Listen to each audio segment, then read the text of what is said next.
दोस्तों, इस बुलेटिन में आप देख रहे हो तन भास्कर न्यूज और मैं हूं मोहम्मद राशिद हुसैन। पूरे देश में चुनावी माहौल इस समय बना हुआ है और परवान चढ़ा हुआ है। उसी को लेकर के उत्तर प्रदेश के घोसी लोकसभा क्षेत्र जो 70 है वहां की हम बात करेंगे कि किस प्रत्याशी में कितना है दम, किस तरह से प्रत्याशी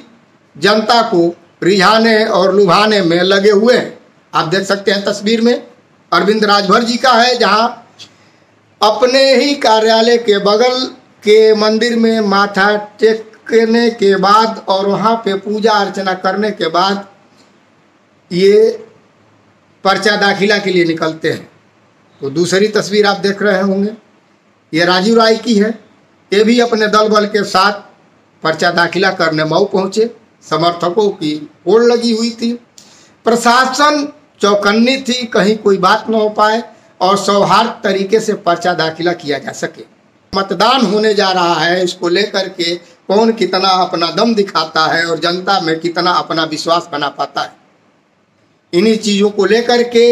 एक छोटा सा हमारा प्रयास है कि हर अपडेट आप लोगों के बीच तक पहुंचाते रहें। मऊ जहां पे पर्चा दाखिला किया गया कलेक्टेड में, एनडीए और इंडिया के प्रत्याशी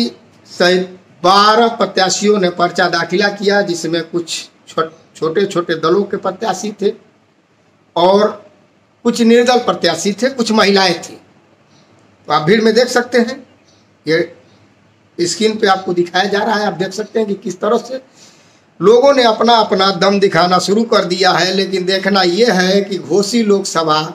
का ताज किसके सर बांधा जाता है। ऐसा घोसी लोकसभा के तमाम वरिष्ठ दिग्गज साथियों के साथ कल नामांकन की प्रक्रिया आप सबके सहयोग, आप सबके कृपा और आप सबके आशीर्वाद से संपन्न की गई। और उसके बाद आज प्रेस कॉन्फ्रेंस का रखने के पीछे जो कारण है, वो कारण कहीं ना कहीं आप भी जानते हैं और हम भी जानते हैं। हमको लगता है कि जब से चुनावी प्रक्रिया आचार संहिता लगा है, बीच में तमाम तरह की उठापटक हुए, बीच में हमारे यहाँ घटना भी घटी जिसको लेकर के लगभग 14 दिन हम लोग क्षेत्र से बाहर रहे। उस बीच में तमाम तरह के आरोप प्रत्यारोप लगाए गए जो नहीं होना चाहिए था, क्योंकि चुनाव सादगी के साथ लड़ना चाहिए। आरोप प्रत्यारोप तो चलते रहते हैं, कभी कभी परिस्थितियों को भी देख करके चाहे पक्ष हो चाहे विपक्ष हो, उसको संवेदना प्रकट करनी चाहिए। लेकिन उस संवेदना के समय को भी अगर अवसर में तब्दील करने की स्थिति विपक्ष के पास रहती है तो बेचारे करते हैं। हमें इस चीज का थोड़ा तकलीफ हुआ था, लेकिन फिर भी जनता है और जनता तो सत्ता परिवर्तन भी करना जानती है, सत्ता से हटाना भी जानती है, सत्ता में लाना भी जानती है। और कई दिनों से हम देख रहे हैं, हम सबके नेता माननीय ओम प्रकाश राजभर जी जो राष्ट्रीय अध्यक्ष हैं, उत्तर प्रदेश सरकार के एक मजबूत मंत्री के तौर पर भी हैं और एनडीए गठबंधन में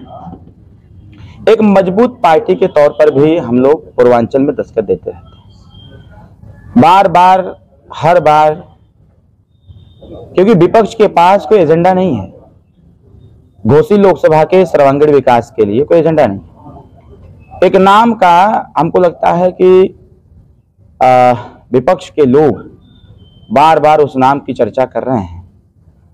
हम तो ये जरूर कहना चाहेंगे कि विपक्ष के जो लोग भी हैं और उस नाम का सदुपयोग कर रहे हैं, तो सबसे पहले उनके आदर्शों पर चलने की आवश्यकता है, क्योंकि एक आदर्शवादी विचारधारा के साथ ही हम विकासवादी कार्य की जो कल्पना है, और ही सिर्फ एक कल्पना ही नहीं,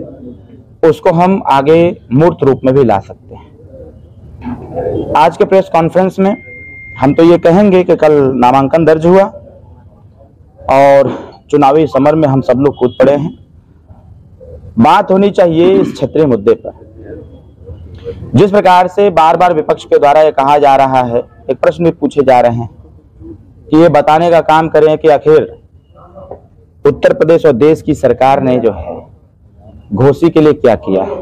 तो वो वाला तो गाना तो सेट हो जाता है, जो कोई नहीं किया वो भाजपा सरकार ने करके दिखाया है। और मैं भी पूरे क्षेत्र का भ्रमण कर रहा हूं। कहीं ना कहीं जो जनता की आवाज है, जो जनता की सोच है, इस बार के लोकसभा के चुनाव में जो जनता मतदान करने के लिए कटिबद्ध, तत्पर और तैयार है, वो कहीं ना कहीं जातिवादी विचारधारा, जातिवादी मानसिकता से उठ करके व्यवहारवादी विचारधारा और विकासवादी विचारधारा के आधार पर मतदान करना चाहती है। उत्तर प्रदेश सरकार, विगत 7 साल की सरकार, देश की सरकार 10 साल की सरकार ने मिलकर के निरंतर जहां जहां से सूचनाएं प्राप्त हो रही हैं, जनप्रतिनिधियों के द्वारा जो भी अपने लेटर हेड पर, वो चाहे हमारे निचले स्तर के जनप्रतिनिधि हो या फिर उच्च स्तर के हो, जो लोग भी सूचना सरकार को दे रहे हैं, कहीं ना कहीं उस समस्या का समाधान भी हो रहा है। हमारी प्रथम प्राथमिकता है कि जैसे भी बहुत सारे मुख्य रास्ते अंडर कंस्ट्रक्शन है, निर्माणाधीन भी हैं, चल भी रहे हैं, हमारा प्रयास ये रहेगा कि विगत जो 15 से 20 सालों से जो इस घोसी लोकसभा पर ध्यान नहीं आ पा रहा है केंद्र सरकार का, हमारा प्रयास ये रहेगा कि आने वाले 5 साल में अगर जनता ने अवसर दिया तो विगत 15 सालों का जो एक प्रकार से बजट का जो हिसाब किताब है, उसको हम माननीय प्रधानमंत्री जी, माननीय गृह मंत्री जी से बातचीत करके उसको यहाँ लाने का भी काम करेंगे। दूसरी बात यह है कि मुख्य रास्ते बन जाने से गांव का विकास नहीं होता है। कहीं ना कहीं मुख्य रास्ते से जो कनेक्ट हैं हमारे गांव के रास्ते, और वो गांव के रास्ते पंचायती राज विभाग, PWD और प्रधानमंत्री PMJSY के द्वारा रास्ते का कंस्ट्रक्शन होता है। तो हम प्रयास करेंगे कि जितने भी मुख्य रास्ते से कनेक्ट गांव के रास्ते हैं उसको सही किए जाएं, और उस गांव के रास्ते से जो कनेक्ट पगडंडी हैं उसको भी दुरुस्त किया जाए पंचायती राज विभाग के द्वारा। हमारे माननीय मंत्री, कैबिनेट मंत्री श्री AK शर्मा जी के द्वारा अपने इस घोसी लोकसभा के जितने नगर हैं उसमें कहीं ना कहीं विकास कार्य किए जा रहे हैं, और वो दिख भी रहा है। पहले तो कुछ दिखता नहीं था, लेकिन भारतीय जनता पार्टी की सरकार में दिख भी रहा है। हम लोग भी प्रयासरत हैं कि जिस प्रकार से गांव में अभी विगत दिनों तमाम तरह की घटनाएं आप सबके भी संज्ञान में आई, हमारे भी संज्ञान में आई, कि जब 24 घंटे बिजली का संकल्प हमारी सरकार ने लिया हुआ है, तो उसको 17 घंटा, 18 घंटा, 20 घंटा, 21 घंटा तक ले जाते स्थिति थोड़ी सी ऐसी बन जा रही थी कि जो जर्जर तार हैं, जहां नहीं बदले गए हैं, ऐसे तार कहीं ना कहीं विद्युत प्रवाह लगातार होने के नाते हीट होकर के वो टूट के गिर जा रहे हैं, और उससे तमाम तरह की आगजनी भी हो रही है, तमाम तरह के एक्सीडेंट भी हो रहे हैं। तो हम सबका प्रयास दूसरा रहेगा, जैसा कि माननीय AK शर्मा जी के द्वारा बार बार इस चीज की घोषणा भी की जा रही है, तो हम भी सहयोग करेंगे आने वाले समयों में पूरे घोसी लोकसभा के ग्रामीण क्षेत्रों से या फिर शहरी क्षेत्र में जो भी तार जर्जर हो गए हैं उसको दुरुस्त करके 24 घंटे बिजली का जो संकल्प है, चुनाव के बाद 6 महीने में हम लोगों का लक्ष्य है कि 6 महीने के अंदर अंदर 24 घंटे बिजली का संकल्प पूरा किया जाएगा। तीसरी बात है, मैं क्षेत्र में भ्रमण कर रहा हूं और बार बार क्षेत्र में तमाम तरह की घटनाएं घटित हो रही हैं, सूचनाएं भी मिल रही हैं कि इमरजेंसी पीरियड में जब मऊ जनपद से कोई व्यक्ति अपने पेशेंट को लेकर के बनारस या लखनऊ या गोरखपुर जा रहा है, तो जो उसके परिवार का मरीज है कहने को दम तोड़ दे रहा है। तो ये चीजें कई जगह से, कई गांवों से हमको लोगों का सुझाव भी आया कि क्यों ना